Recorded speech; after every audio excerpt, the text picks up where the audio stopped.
You are now listening to the smooth sounds of Love-A-Tia. Ciao, beautiful souls. My name's Atia, and I am your future bestie in your head. I am a sex-positive animal activist. I grew up in Queens, New York, and was homeschooled/unschooled for about 12 years. I was a virgin until I was 24 and attempted to have a hoe phase for 2 years, which eventually led me to being accidentally/intentionally celibate. And here we are today. My past left me with a lot of wild stories, a lot of lessons, and a hell of a lot of trauma. Thank God for my wicked sense of humor, because God only knows I would have perished by now. With that being said, this is your gentle reminder that the Love-A-Tia experience was created as a safe space for me to reflect and share the lessons that I've learned from past traumas. Shit gets real on this podcast, and topics such as domestic violence, sexual assault, substance abuse, depression, anxiety, and suicide may be referenced. If you are working through feeling triggered by certain topics, this may not be the show for you right now, and that's okay. Healing takes time and isn't linear. I'll be here when you're ready. Now, without further ado, the Love-A-Tia experience is an experience. So get ready for laughs, crazy story times, and life-changing pleasure tips here on the Love-A-Tia Experience podcast. Hey, beautiful souls. Welcome to yet another episode. Did you hear my ankle crack? Welcome to yet another episode of the Love-A-Tia Experience. I'm so excited to have you here today. Today's episode is all about pleasure. It is talking about a whole bunch of new things that have happened in my life, new discoveries, new epiphanies, some crazy experiences that I've had while trying to interview for a web developer, and more. Also, a few months ago, I had a video go viral on Instagram, and the video was actually an old video, but you already know how it goes on Instagram. Old things go viral all the time. So this video is about nipple orgasms, and I've had so many questions, so many DMs, so many everything. Emails, people asking me how to have a nipple orgasm. And I know that there's a video somewhere, there's an episode somewhere where I talk about nipple orgasms, but I don't necessarily think I gave a step-by-step guide as to how to obtain a nipple orgasm. So this video will be a little bit different because that segment will actually be cut out of the YouTube version. So if you want to see that portion of this podcast and that portion of this video, then head to my Patreon. It will be for free members as well, but you do have to be a member. It will not be available for the public. So head to my Patreon if you want to see the examples and the actual techniques that I use to have a nipple orgasm, and some techniques you can use to have a nipple orgasm. I also want to talk to y'all about this really perverted experience that I just had while trying to interview somebody to be a web developer for my company, the Ethereal Pleasure Academy. So we'll talk about that. We're going to talk about, like I said, my pleasure journey as of lately, and some epiphanies that I've been having in life as a whole about mental health and all that good stuff. And I'm going to tell you about the Vush Siren vibrator, and it's a twist vibe, so I'll be able to just show you some of its unique features, because I would like to do something where I introduce a new toy in every podcast episode. So we'll dive into that. First, let's talk about this perverted experience that I had. So I think I told y'all a couple episodes back that I was going to start interviewing for a web developer, and that experience up until yesterday had been absolutely amazing. I have met some amazing people, really. I've had some great conversations. It feels like the people that I've talked to were really passionate and curious about my project, and that made me really, really happy. One thing that I did learn is that when you post your social media, when you post your email on LinkedIn specifically, you just want to be careful with exactly what email you're posting on LinkedIn, right? Especially if you're looking for a web developer, because I personally feel like somebody took my email and put it on a billboard, and everyone has been emailing me to this day. That post is deleted, but to this day people are still emailing me, and I have to reply hey, I found somebody. I haven't even hired anybody yet, but I just have to tell people I found somebody, but I don't have the brain space to continuously get these emails, and then they send follow-ups afterwards, which is very professional but very overwhelming on my end. So I ended up meeting this guy, set up an appointment for yesterday, and he was on time. That was great, but at first I was very impressed, because he literally created a template or a faux version of my website, and I was very grateful for that, of the potential website, and he compared it to my current website. So it was cool to be able to see a visual, but a couple of things that were slight red flags is he spelled the company name wrong. So he's like, do you see like what I did there? You see what I did there? And I kept saying like, what? Like, what are you referring to? And he wanted me to clap for that. And I wanted to say, you literally spelled the name. I don't know what holds me back in moments like that. I just feel like, and maybe that's my problem, right? Maybe I need to figure out what being a bitch is. Because I don't think you're being a bitch by correcting somebody about the company name, right? But I think that in my head, I kind of made that be a bitchy thing because he was so excited about showing me this mock-up. But it's like, this is what you should do. Like, I just feel like men always want the bare minimum, like the claps for the bare minimum. And I don't have the energy for that. So I was just kind of confused. And he's like, you see the logo? You see the logo? And I'm trying to look at, yeah, it's like the logo for my other business. I was just so confused. And then he did like shop pages for my business, which is fine. But it had no essence of me. It just looked like every other website I've seen developed by somebody. So I was like, okay. But I still wanted to give him like the kudos for creating the mock-up, right? Great, thanks for taking the time out to do that. That set you apart from the rest.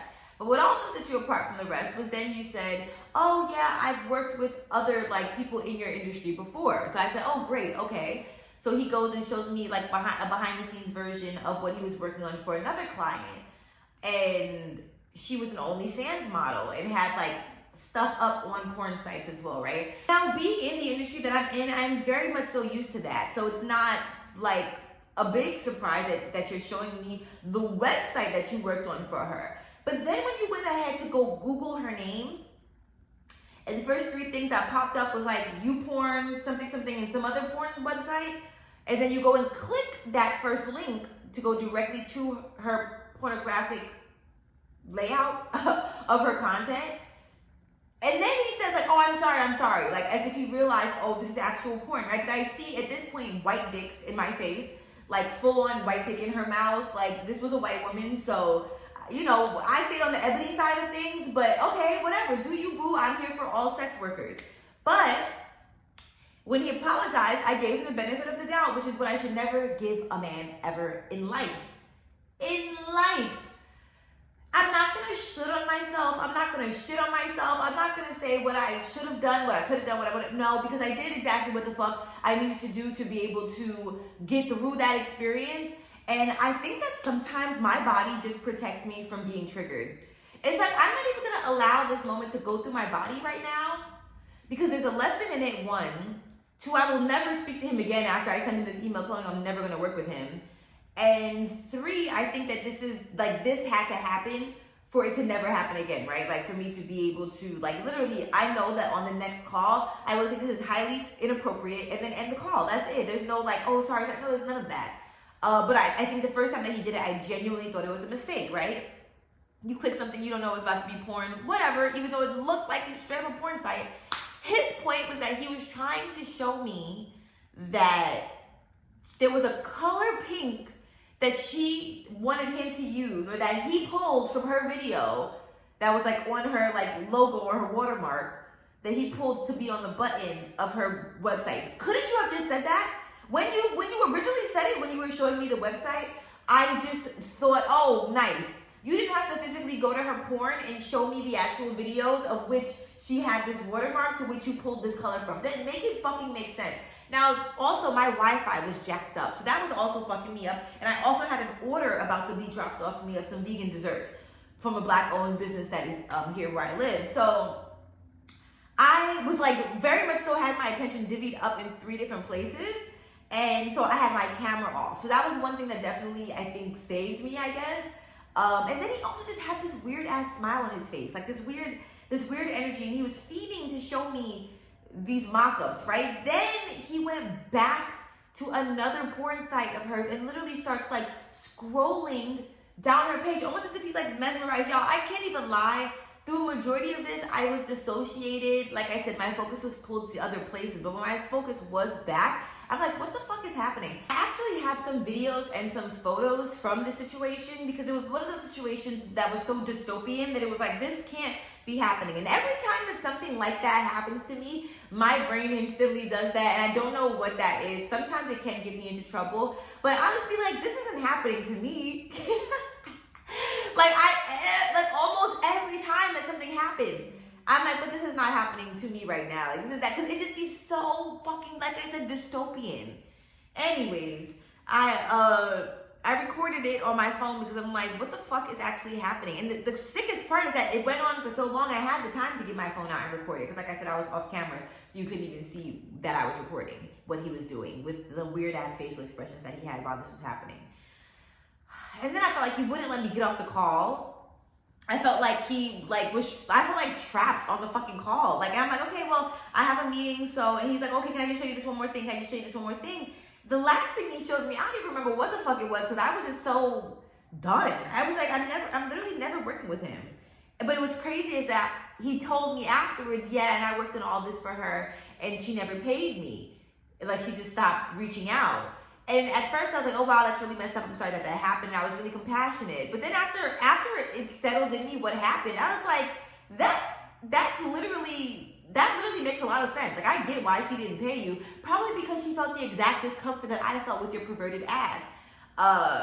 You know what else I'm thinking that I think I need to definitely take into account is I think that I'm slower at processing that I know in certain situations, right? Now, there are a lot of situations that growing up in New York has prepared me for.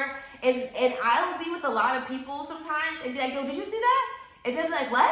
And I'm like, what fucking world were you in? Because that just happened right in front of your face. Like, or did you see that, like, man with the fucking gun over there? Like, I don't know. I just feel like I peep certain things that people just never see. Or I see certain situations go down that people never see go down. And I'm like, oh, okay, I'm just way more aware for outside things, right? But when it comes to, I'll use the word assault, abrasive or aggressive behavior. Aggressive, actually, usually I can decipher. Creep, I usually can decipher. So I guess that we're just gonna really just go specifically for assault. Because that's the only area in life that I feel like it takes me a little bit longer to process. But like, I call it delayed processing, right? But maybe it's not delayed processing. Maybe it's really my body protecting me in that instance from feeling that immediate discomfort, or from feeling that, and although it feels like it's protecting me, I feel like it's kind of like fucking me up a little bit. Because if I could feel that immediate heavy discomfort in that moment, then I feel like I would be able to see that situation so much quicker. Can we talk about that for a second? I was gonna pull up the email, but I would like to just like decipher this for a second. Because I feel like that. I literally feel like I'm slower to process things when it comes to assault.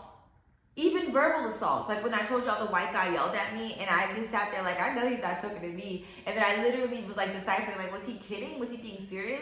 But then going back to the point of like, but why did he even utter his mouth? Why did he even open his mouth to speak to me at all and like acknowledge my presence in the first place? So I think that that's like the inner monologue, the inner narrative that goes on. Or even in previous situations, like I've literally needed reassurance from other people that I was with in that situation, or sharing their stories with other people for them to tell me, oh no, that was an assault, or that was not okay, or that was non-consensual. And then it becomes fucking crystal clear after that, right? It's like, no shit, like duh. Like it really was. Like it was so clear, but why did I need somebody else to tell me that? Or why did I need to take time to reflect that? And I think that the real thing is, why do I need to judge that, right? Like, why do I need to I guess, put a label on that? Maybe it just is a thing. And I think the reason why I judged it, as opposed to observing it just now, really, this is a new epiphany, is because I feel like it can be detrimental at times. Like in this situation, it actually wasn't detrimental because a lesson was learned. So that's it then, right? That's it. Like, I wasn't physically harmed. That other person that was involved wasn't physically harmed. Intellectually, like with their intellectual property, they were violated. And the person that was on the computer doing the violation wasn't physically harmed. So in that moment, it wasn't detrimental, but it definitely was a moment that needed to happen for me to learn, right? In the moments where there is physical harm, those are the moments where I feel like it is detrimental. I do feel like it just takes a lot longer to heal from. But maybe that's how things are supposed to be. It feels so sucky saying that though, but sometimes I really just have to surrender and give in. Like, I want to talk to y'all about how I thought I was bipolar for a second, and I just literally, I could not diagnose myself with one more motherfucking thing. Even when I diagnosed myself with PMDD, I'm exhausted. Like, that was exhausting. So we'll get back to that on the mental health portion of things. But anyways, I just thank y'all for letting me like talk through that. All right, let me read the email that I wrote to him. Oh, and one more thing was at the very end of the call, I said like, oh, and I'm sorry that like she didn't pay you for your services. Like, that is really messed up. You know, I was like, I'll send you some examples of what I'm trying to send to you or whatever. Oh, I know what happened. He wanted to see examples of what I was looking for coursework. And so many parts of the story. So I'm having courses on the academy. But when I shared with him what I wanted for the coursework, the link for what I was trying to share with him wasn't working, and I was frazzled at this point. I was just so out of it. I was trying to work with the delivery that was literally about to come any second to my house, and I needed to get off this fucking call that I knew I needed to get off of anyways. I was not going to hire them. And I also was disappointed in the fact that he didn't ask me any questions about my company in the beginning. So he shows me this mock-up, like I said, that has nothing to do with what I want. It's just a store that I could have done, and I actually like my store that I did better. He literally just replicated what I did for my store and wanted me to clap for it. Anyways, it was just so clear from the beginning that it was so sus. I really think I'm gonna have to really be a bitch this year. I hate that so much, but I do. Specifically in business. Maybe not in my personal life, but in my personal life too. Anyways,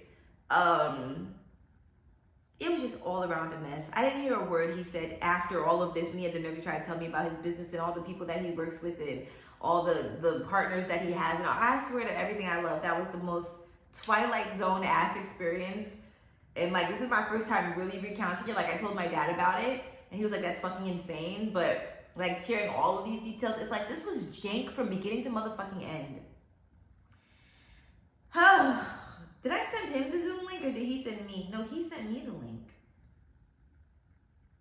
Right? Which I think is like, I always said, I think it's like a professionalism thing. Like, if I have to send you the link, I think that it just shows that I'm still having to put in more work than you.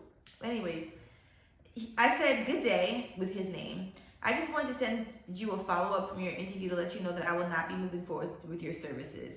I was completely uncomfortable and taken aback that you continually pulled up pornographic videos under the guise of showing me the color of the buttons that your client wanted on her website that she allegedly featured in her adult content. Not only did you play the inappropriate videos, which you disclosed this client's information to me, sharing that this client never paid you. Could it be because she was uncomfortable with behavior like this? This is your reminder that just because someone works in the world of sex tech doesn't mean that our consent doesn't matter and that boundaries deserve to be crossed, because our boundaries do matter and so does our consent, and as does our consent. I hope that you never make a client feel the way that I did again, and that you learn from this missed opportunity. Sincerely, Atiya. Because I had to get straight to the point. Like, I can't do the fucking fluff. I can't, you know, but that was so fucking, like, so goddamn graceful and respectful. Because I really could have gone the fuck off, but I wasn't trying to show out. I was just trying to get a point very fucking clear. And then I posted about it on LinkedIn to show future people that I work with that I am not playing. And if the response that I get is fucked up, I will expose this person's name as well. I really consider just exposing them regardless, because I don't want people that get wrapped up into that. I don't want people to work with him again in the world of sex tech and then have to experience that. So part of me does want to dox him, but we'll play it by ear. So that was my experience. I have one more interview today and then I'm done. I think in total I've done like 8 or 9 interviews. I'm so tired. It's been people from all over the world, from Singapore to India to Atlanta to California to the UK. I believe there's somebody that I'm meeting up with from Australia. So I love that in the world of tech, the community is so global. And I've just learned so much from each call, but there were definitely some calls that were highlighted. So I'm just so proud of myself. Like, I've done so much for the Academy so far. By the time you listen to this, I probably would have been light years ahead, but I've been recording these episodes a bit early because I just have so much to do with the Academy, but I just never, ever, ever want to forget about the experience because that's like a really important part of it. So I've done my business plan. I've done my pitch deck. I've created my mock-up website. I've redone my current website just to make it a little bit more user-friendly, just for the meantime until I'm able to move off of Wix to somewhere else, which would be amazing. And now I'm looking for web developers. But no need to reach out to me because by the time you listen to this, I would have found a web developer and they probably are currently working on my website as we speak. So I'm excited about that. You know, I've had some conversations that I feel like were like could possibly be a little bit discouraging, but I got a text from my dad actually at the perfect time, and he was like, don't, and I didn't even say anything about the conversations that I had that was discouraging, but he was like, don't allow discouragement to thwart you off your path. That's not exactly what he said, but he was like, take that energy or that doubt or whatever and basically reconfigure it to be something that is helpful for me. So I'm really grateful for that because it really, that message came at the perfect time. So then for the sake of self-care and mental health, I really did feel like I was spiraling a little bit just with some personal things that I had going on in my life. So this morning I sent out some text messages just to nip some shit in the bud.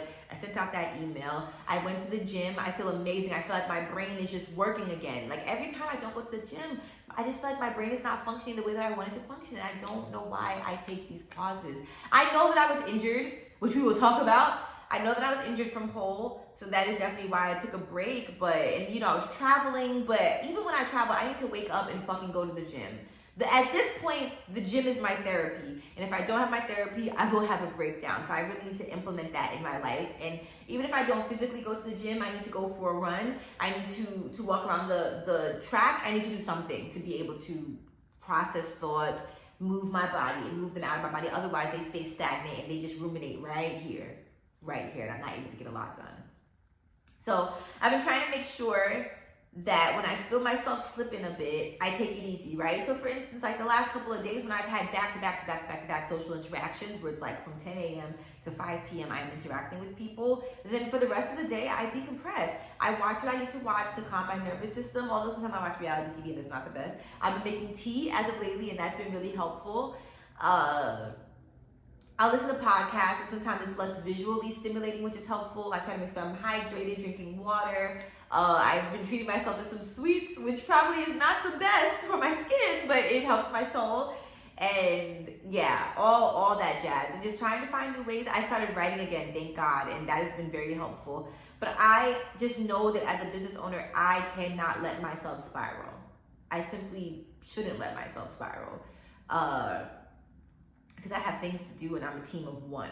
And when I'm a team of many, I definitely am not going to be able to spiral. And I would hope that the person I'm working like hand in hand with would also be able to catch me with that. But I think that I've just put a lot of pressure on my mental health. I put so much pressure on my mental health that I've driven myself crazy. And so I'm just working on giving myself grace. With that being said, I think that's a great segue to talk a bit about my mental health. And some epiphanies that I've had that may be able to help somebody else. But before that, I want to talk about the Siren by Bush. It is a twist vibrator. So I love this particularly because it is so unique looking. The package is pretty.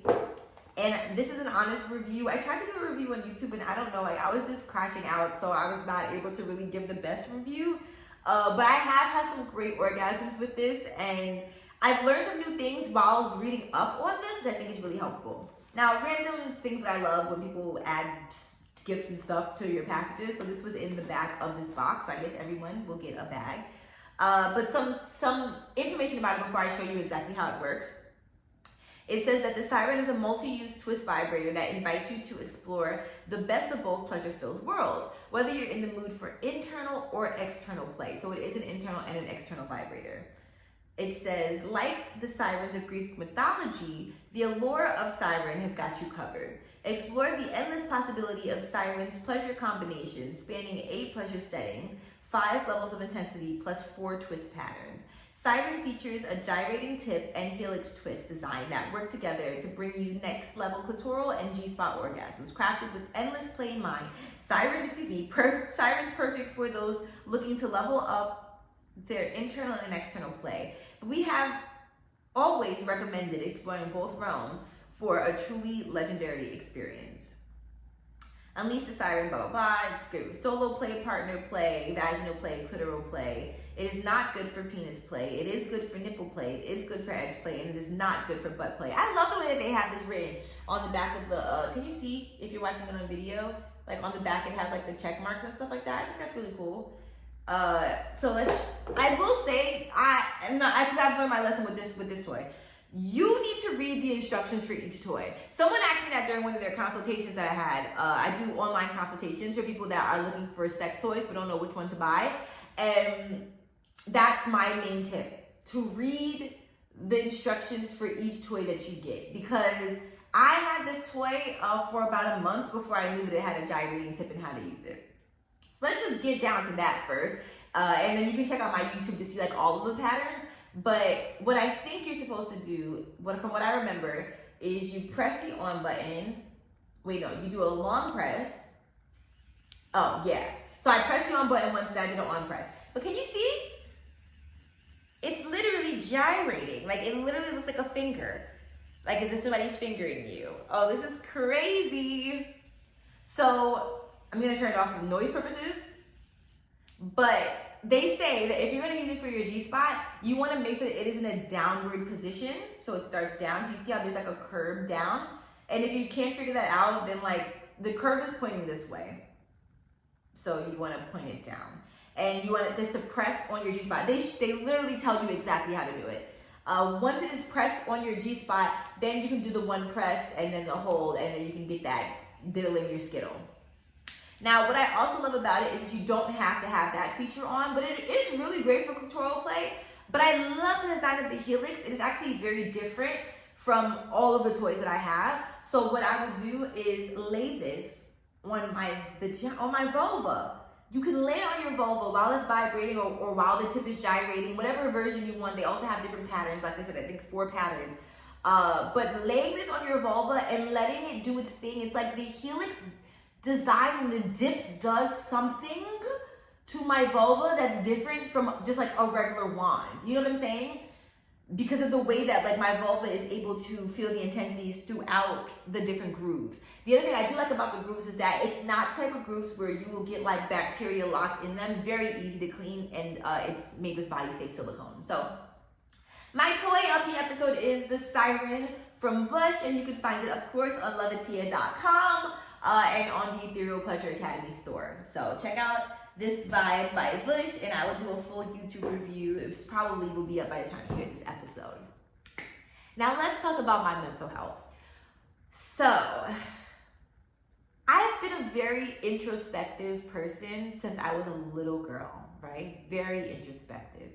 Introspective in my mind just means very self-aware, very in my head, very in my body, and like head in the clouds, but like also like observing every single thing that's going on the earth, right? Very deep feeler, very compassionate. When I was 4 or 5, I wrote a petition to end deforestation. Like, who does that? You know what I'm saying? Like, who literally does that? I was gonna send it to Bill Clinton. Like, who does that? So that's the kind of child that I've always been. And I've noticed that there is something in my nature as a Virgo. I've learned this years ago, like decades ago, probably 2 decades ago when I was like 10. I learned that as a Virgo, I'm a fixer, right? I want to fix every situation. I want to make sure that there is a conclusion to every situation. I want to fix people. And over the years and over my evolution, I learned that you literally cannot fix people, right? Like, that's fucked up. Like, you just can't. You can't, like, because thinking that you can fix someone means that something's wrong with them and they're not innately just as they are supposed to be. You can't fix people. So with that being said, I, in therapy, discussed this a lot and decided, or not decided, was taught to be an observer as opposed to a judgmental person. So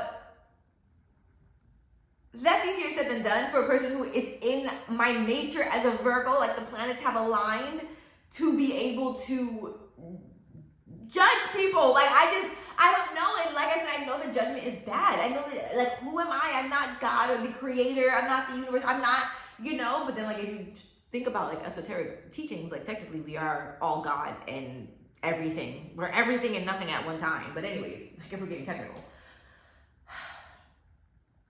But even God doesn't like have her hand in everybody's life. She lets things unfold. You know what I'm saying? Like she lets other beings and her team take over certain things. Like, and I don't know. I don't know. Do y'all think that God controls everything? I guess technically yes. But if God is an energy and we all have free will, then technically no one's in control. Based on the world, the way that this world is going, I don't think anybody's in control. I really don't. And for those of you who are new here, I have a unique philosophy on life. My philosophy changes and it ebbs and it flows every goddamn week. I don't really consider myself to be any type of religious. I am just trying to make it through life at this point. I'm just trying to thrive. And I'm taking bits and pieces of every single ideology there is, right? Like I use the word prayer, and maybe, I don't know, I think a lot of religions pray. So at first I was gonna say that's like a Christian thing, but no, a lot of religions pray. So I don't know. But I know that I have Christian ideologies. I know that I have Hindu, Tao, fucking Buddhist, any religion that you know of, I'm sure I've been impacted in some way. But what I do relate to more is like beliefs, right? Like I believe that Taoism is a belief system as opposed to a religion. So I relate more to Taoism than like, definitely can't relate to Christianity. But I'm sure, like I said, there are bits and pieces of that I can relate to.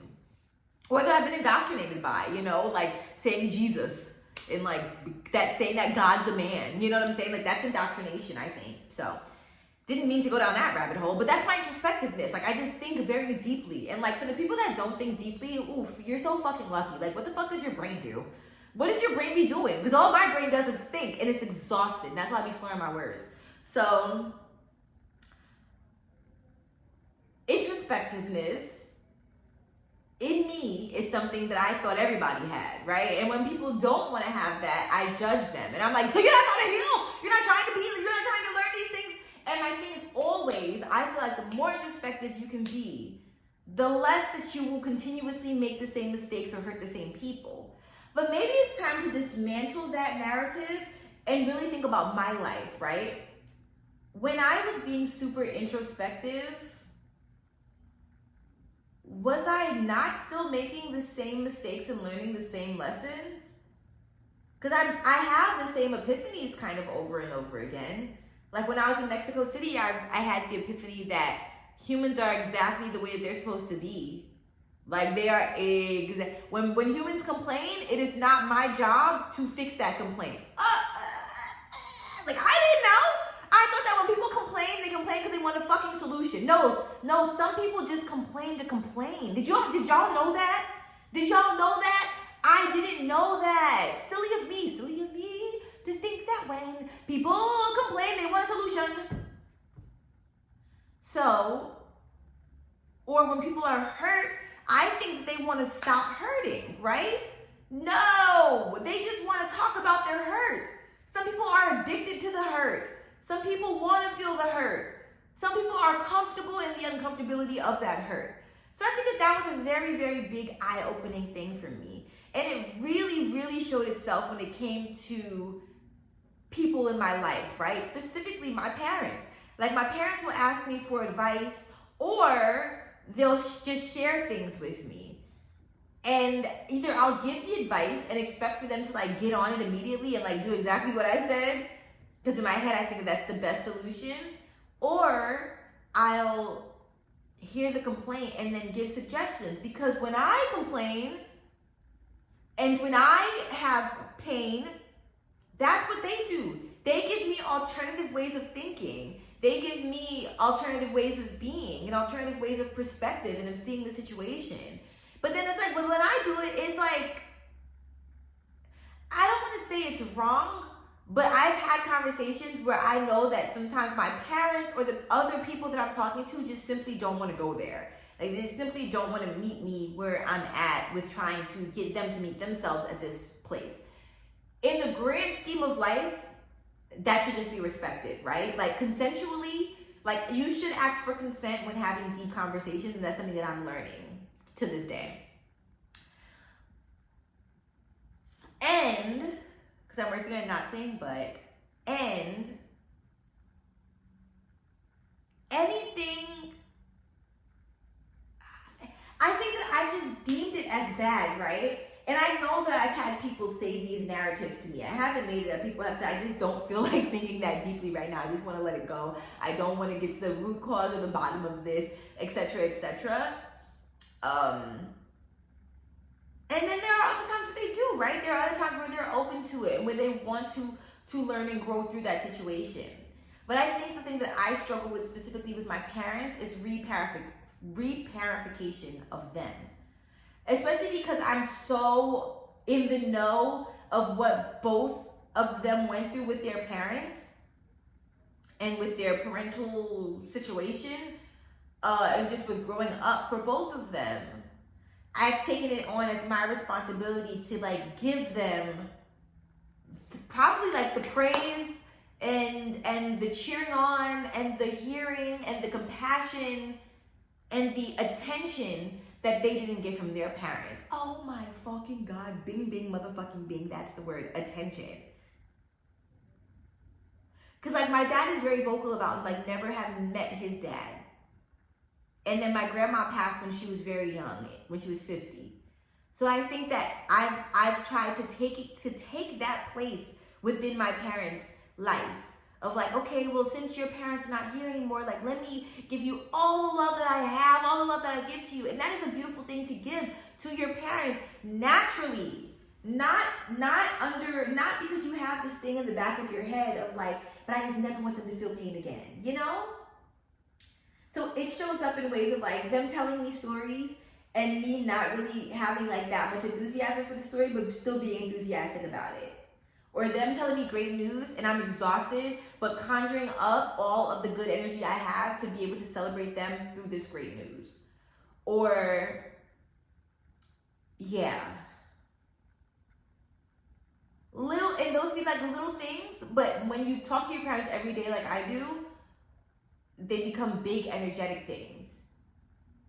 Even cooking, like there was a point where me and my mom cooked for each other, right? And we still do. But I've had to watch, like, I used to cook and then give her half of the meal that I cooked. But then I'd be left with like minimal food. I'm like, I just put in all this work for this food and I only have half of it left. And that's fine, that's such a giving thing to do. But and then I'm like, why am I not gaining weight? Because I'm giving literally half of my meals to my mom and vice versa. She's giving me half of her meals to me. Why can't we just make a great meal and eat it and enjoy it ourselves and that's it? So I think that we've just taken our unconditional love and have taken it to such an extreme measure. And I don't think that that's bad. I think that as them being my parents, yes, that's the love that I deserve as a kid. I didn't ask to be here. And for some of my childhood, I feel like I didn't get that attention and that emotional care because they were so busy trying to navigate their own shit. So, and I was so busy trying to help them navigate their own shit. This has been happening since I was a child. So I think that this is really inner child work now that I think about it. I thought that it was grown-up me stuff. I thought that it was like all of this stuff that grown-up me had adopted. But now that I think about it, I literally took the place of a parent's role at the age of 10. And that's a lot. And I go through these phases, right? So I went through like I told my dad, like, he fucked me up when I was a child phase. And I was like, hey, I think my mom kind of did too thing. And then it was like, oh, wait, no. They both were just doing their best and they loved me unconditionally. And they were both suffering too. And then realizing, well, they both had very, very unique experiences watching their parents be parents. They didn't necessarily have a blueprint on how to give one child one-on-one attention all the time, right? Like my dad expressed that he knows that he was overworking and didn't get to spend time with me. And although he thought that me being in the office was quality time, he learned that that was not quality time. But because his mother worked her ass off to take care of like what, 8? How many uncles and aunts do I have? Like 8, 7?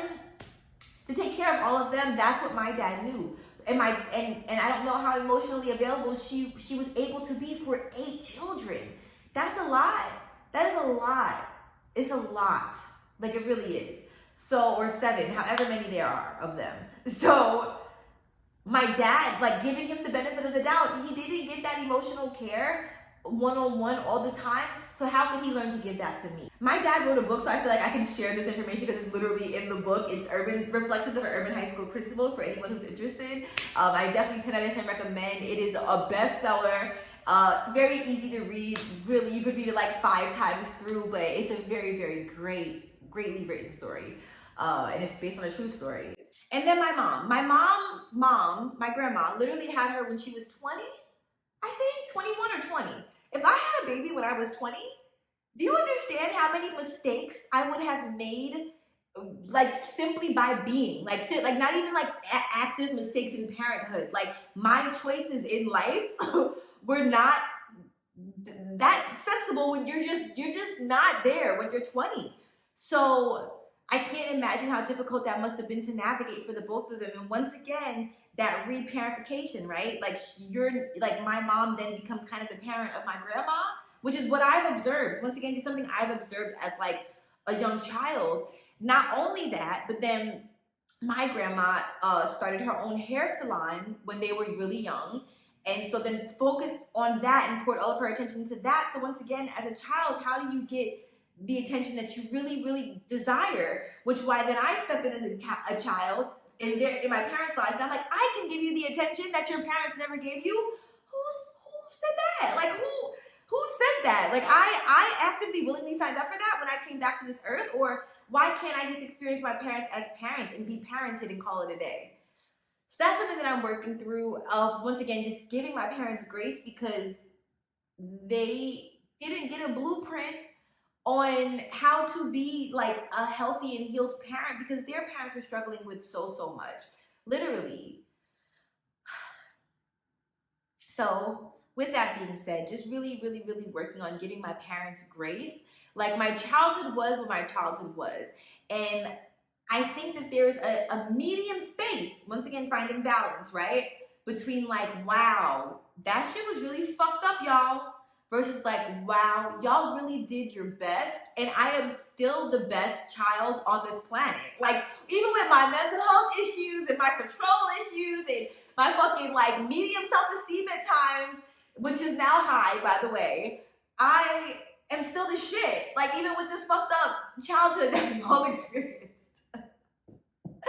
Like the other day, my dad was like, he said something like, yeah, you remember when you were like 10 and such. And I was like, brother, I don't remember shit beyond 15. I only remember 15 and up. Like the rest of that shit, I remember stable moments and that's it. And I felt bad for saying it, because I'm like, damn, I don't want them to think I dissociated throughout my whole child. But who wants to hear their parents fight? Like, yeah, I dissociated through that shit. Not do it again. Like, step up. So just really, I think the word of this year, as much as I said it was harmony and I thought it was freedom and I thought it was clarity, I think it's really grace. And that was a word that I thought was for last year, but last year's word was freedom, which really ended up being liberation. I don't know, the words always change. I told you, me and my mom pick a word of the year every year. But this time around, I think the word is definitely grace. I think that giving my parents grace as human beings, and I think that giving myself grace, even the way that I have these ebb and flows of emotions, right? And I'm like, am I bipolar? And it's like, no, you're just a human being feeling things. Like, you feel so deeply, and that's it, that's all. That's it, that's all. Like, that is it. I dated a man who was bipolar. I know what bipolar looks like, and I know that there's a spectrum of the bipolar diagnosis. But I don't think that my blow-ups are that. I think that my blow-ups are simply, I'm triggered and I'm still finding ways to navigate the triggers. I really think that that's what it is, to be completely honest with you. But I can't lie, for the last couple of days, I really did think that I was like losing my actual mind. In multiple different ways. Like I diagnosed myself with like 3 things because my thoughts were just all over the place. But I think it's just my inner child trying to navigate that. So this video is for people who may have been kind of hard on their parents. First of all, look at us. Like we came out great. Like fucked up. Yes, but what human is not fucked up? Tell me a human who's not fucked up, and I'll tell you about a boring life. You know what I'm saying? Like, imagine somebody who just had everything go their way. I would be so bored. Like, what are we doing? You know what I'm saying? So yeah, definitely a thing. I'm just navigating through it, and I think that the heaviest thing for me was the judgment aspect of it. Judging the lack of like knowing that sometimes my parents had, you know what I'm saying? Like, I guess maybe me being like, oh, I thought you should have known this, or you should have made this decision or that. But that's just me being controlling, and I think that my control is rooted in care. Just like how my guilt is rooted in care. In my head, I had this ideal life that I'd like my parents to live, and I had this ideal way that I'd like them to be. And that's not fair. That's not unconditionally loving. And what's to say that my interpretation of how their life is supposed to be is the best thing for them? It may literally be the worst thing. It may, my ideal life for them may make them so miserable. Although, I think my ideal life for them is pretty damn good. Like, the way like I should laid out in my head for them, but I can't. I have to just practice. So for the next, I really want to give it a year, because like lessons are not learned in less than that. I feel, I don't know. Sometimes they can be learned quickly, but I would like to give a year. I'd like to practice for this entire year, letting them like tell me things and just like listening. Really, like, wow, not having much input. I can ask questions if I want, but I kind of just don't want to care, because I end up caring more about the situation than they do. I literally end up being more invested in the situations than they are. So, and sometimes I'm just like, and I know they're like that with me too. That's the thing. I think that's the thing, is that we are mirrors of each other. So like I said, the times that I suggest stuff to them, they're suggesting stuff to me too about how I can live my life to be a more peaceful one. And they drop these gems and they drop these nuggets, and they are very helpful for me. Do I always hear them at the time? No. But are they helpful? Yes, 9 times out of 10. So in my head, I feel like, well, I want to do that for y'all. I want to share that with y'all. I think at the end of the day, I just don't want to be contrived in my being, trying to be perfect or receivable for everybody else. So I understand that me trying to help people heal their trauma, I get that that's not my job. I get it. I get that part. I really do. But like certain suggestions on other ways of being, like if someone's complaining to me about something and I say, well, why don't you try this? And they're like, well, can I just complain? Or can I just like be mad at this person or whatever? It's like, oh, okay, yeah. Sometimes I just want to be mad at people. Sometimes I just want to complain and call it a day. That's fine too. No problem at all. But I think that like enlightened me is like, right, but you shouldn't want to be mad at anybody. Like that's a lot of energy to just put out there towards somebody. Or you shouldn't just want to complain about something. Why don't you try to find a solution about it, or else you're just going to keep complaining about it? You know what I'm saying? Like I think that's what it is. Like higher self me is like, but you know there's an alternative way of being, right? And I think that the higher self me is like, yes, there are so many infinite options of being. But this person wants to be like that because it's their life. That's it. That's all. Like, I think that's the message. Like, that's the message from the highest of high. Like, yeah, there are all these different ways we could be. But this person wants to be like that. So, that's it. There's no answers behind it. I don't have to add some esoteric reason. I don't have to add fear. I don't have to add nothing. It just is what it is. And I think that's how I want to live. I think it just is what it is. I just don't want to care as much as I do. And like, I don't want to even say let people be them, because that seems like I have more power, right? Like I'm letting somebody be something. No, I think that before I tried to be so controlling, and so me saying I'm letting somebody be something is just like, oh, I can go back to being the observer, and I don't have to show up the way that I think everybody wants me to show up. I can show up however the fuck I want to show up in that moment, just like everybody else can. If I want to smile and be enthusiastic, I'll smile and be enthusiastic. If I don't really give a shit, or if I don't feel like participating in your shit, I don't have to participate. It's like how they opt out of participating in my stuff with love and protection for themselves and me. So I'm just navigating. I'm and I'm sharing as I navigate. And I feel like this is the healthiest way that I'm able to express it right now until I have therapy on Wednesday. So thank you for listening. And we're going to conclude this episode by sharing a pleasure tip. And the pleasure tip is actually, I'm going to give credit to darling Nikki, who is one of my favorite adult stars, like top 3. And I was listening to a podcast. I do not remember the name of the podcast. I'm so sorry. It was like Lionel and Leo or something like that. And I don't remember. I think that her tip was about blowing on the pussy. Like when you're giving head, like, and looking like you're really, like, first of all, look like you fucking enjoy it. But 2, like, and actually enjoy it. Don't just look like it. Like, don't fake it. Like, actually enjoy it. But her tip was to blow on it. Now, don't blow in it, because you can literally kill somebody like that. But blow on it. And I wanted to take it up a notch and say kiss it and make out with it.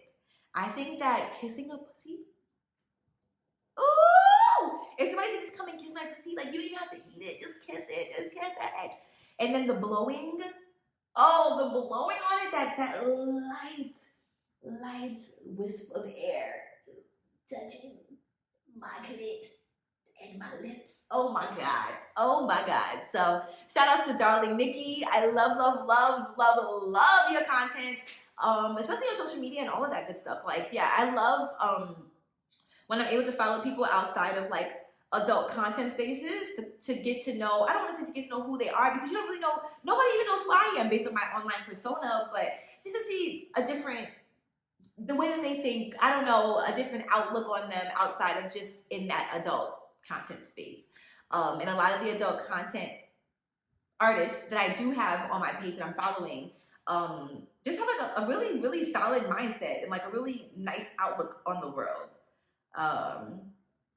So yeah, there's a couple more people that I'd like to shout out, but I'll save it for another episode. But just know, I hold y'all near and dear to my heart. Shout out to all sex workers. And yeah, thank y'all so much for listening. This was an amazing episode. I feel really, really good. Like I said, just finished the gym, just took my microdose, and we're about to get the day going. I literally had to stop recording this to do a quick interview for a web developer, and then I came back to finish the episode. So thank you so much for listening. Thank you for watching. Oh! I said that I was going to tell y'all about the nipple play. I don't know if I have time for that. Let me see. All right, my baby. So I looked it up, and we do not have enough time in this episode for the full tutorial, so I will just post a tutorial on Patreon. But I will tell you how I came about having a nipple orgasm and just verbally some things you can do. So I was laying in bed one day, and I remember I had my headphones, and I was playing with my nipples with my headphones, which I don't recommend, because I do feel like the electricity or something, I don't know, I just feel like you shouldn't use electronic things on your nipples per se unless they're made for that, right? Like, if it's a sex toy that says that it can be used for nipple play, go for it. But like, I don't know what the cables and the cords are doing on the iPhone headphones. I don't know. So I had to change the angle and shit on this video because the lighting was jacking me up and it was distracting me. But I ended up continuously playing with my nipples, and I was watching this. I remember it was a mutual masturbation video of this couple, and I cannot find this fucking video anymore, and it's pissing me off. I can't find their page at all, and I don't know their name. Isn't that so frustrating when you can't find that one specific porn that you were looking for?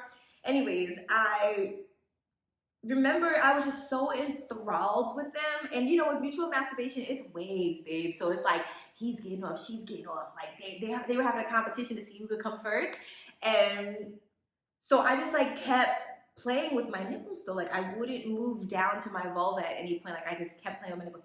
And then I think eventually my vulva started like kind of like, I guess you want to say doing Kegels or pulsating on its own, but like also intentionally. Like I'm just kind of like actively doing Kegels. Now this was before I experienced like vulva pain and like vaginal pain. So I know that Kegels are not for everybody to do, because they can actually exacerbate the situation that's happening if you have tight pelvic floor muscles.